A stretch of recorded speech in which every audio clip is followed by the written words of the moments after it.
என்னோட 18 வருஷ கனவு, என்னுடைய இளமை, ஒரு வாழ்க்கையையும் ஆர்சிபிக்காக கொடுத்திருக்கேன்னு விராட் கோலி ரொம்ப எமோஷனலா பேசியிருக்காரு.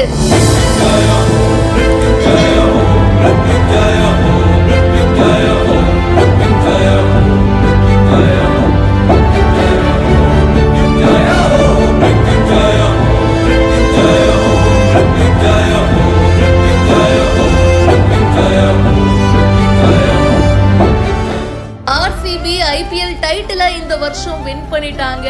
என்ன ஒரு சீசன், என்ன ஒரு மேட்ச்ல அப்படியே பாக்குறதுக்கு நமக்கும் ரொம்ப சந்தோஷமா இருந்துச்சுங்க.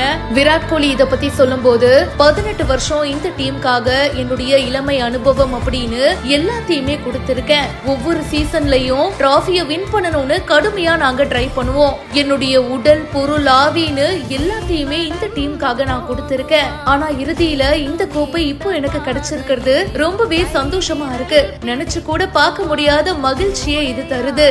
இந்த நாள் என்னோட வாழ்க்கையில வரும்னு நான் நினைச்சு கூட பார்க்கல. கடைசி பால் வீசப்பட்டதுக்கு அப்புறமா என்னையும் மீறி நான் உணர்ச்சி வசப்பட்டுட்டேன். என்னுடைய உடம்புல இருக்கிற ஒவ்வொரு துளி சக்தியையும் ஆர்சிபி டீமுக்காக கொடுத்திருக்கேன். என்ன போல ஏபி டிவிலியர்ஸும் இந்த டீமுக்காக கடுமையா உழைச்சிருக்காரு. நான் அவர்கிட்ட என்ன சொன்னா, இந்த வெற்றி எங்களுக்கானது மட்டும் கிடையாதுங்க, உங்களுக்கும் சேர்த்துதான். எங்களோட இணைஞ்சு இந்த வெற்றியை நீங்களும் கொண்டாடணும். ஏன்னா ஆர்சிபி டீமுக்காக பல ஆட்ட நாயகன் விருதை வாங்கி இருக்கிறது அவர்தான். 4 வருஷத்துக்கு முன்னாடி ரிட்டையர் ஆயிட்டாருங்க. பட் இருந்தாலும் இப்ப வரைக்கும் அவர் தான் நம்பர் 1 பொசிஷன்ல இருக்காரு. இதுல இருந்தே தெரியலையா ஆர்சிபி டீம்ல அவர் எவ்வளவு பெரிய ஒரு தாக்கத்தை ஏற்படுத்தி இருக்காருன்னு.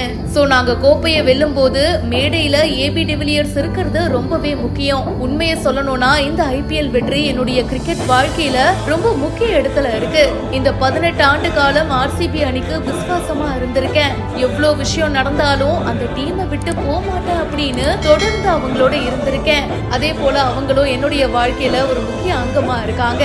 ஆர்சிபி டீம் கோப்பையை வெல்லணும் அப்படின்றது என்னுடைய கனவு. இந்த கோப்பையை வின் பண்ணது ரொம்ப ஸ்பெஷலான விஷயமா இருக்கு. ஏன்னா என்னுடைய இதயம் பெங்களூருடன் தான் இருக்கு. என்னுடைய உயிர், என்னுடைய ஆவி எல்லாமே பெங்களூர் தான் அப்படின்னு சொல்லியிருக்காரு. என்னோட கடைசி கிரிக்கெட் வாழ்க்கை வரைக்கும் இந்த டீமுக்காக மட்டும் தான் விளையாடுவேன்னு நம்ம விராட் கோலி ரொம்ப எமோஷனலா பேசியிருக்காரு. இந்த ஒரு கோப்பை மட்டும் தான் என்கிட்ட இல்லாம இருந்துச்சு. அண்ட் இப்போ இது என்கிட்ட வந்துருச்சு. ஒரு குழந்தை மாதிரி இனிமே நான் தூங்குவேன். இந்த வெற்றி பெங்களூருக்கானது அப்படின்னு ரொம்ப ஹாப்பியா ஷேர் பண்ணியிருக்காரு. இத பத்தி உங்களுடைய கருத்துக்களை கமெண்ட் செக்ஷன்ல சொல்லுங்க. மேலும் பல செய்திகளுக்கு இப்பவே பிஹைண்ட் ரூட்ஸை ஃபாலோ பண்ணுங்க.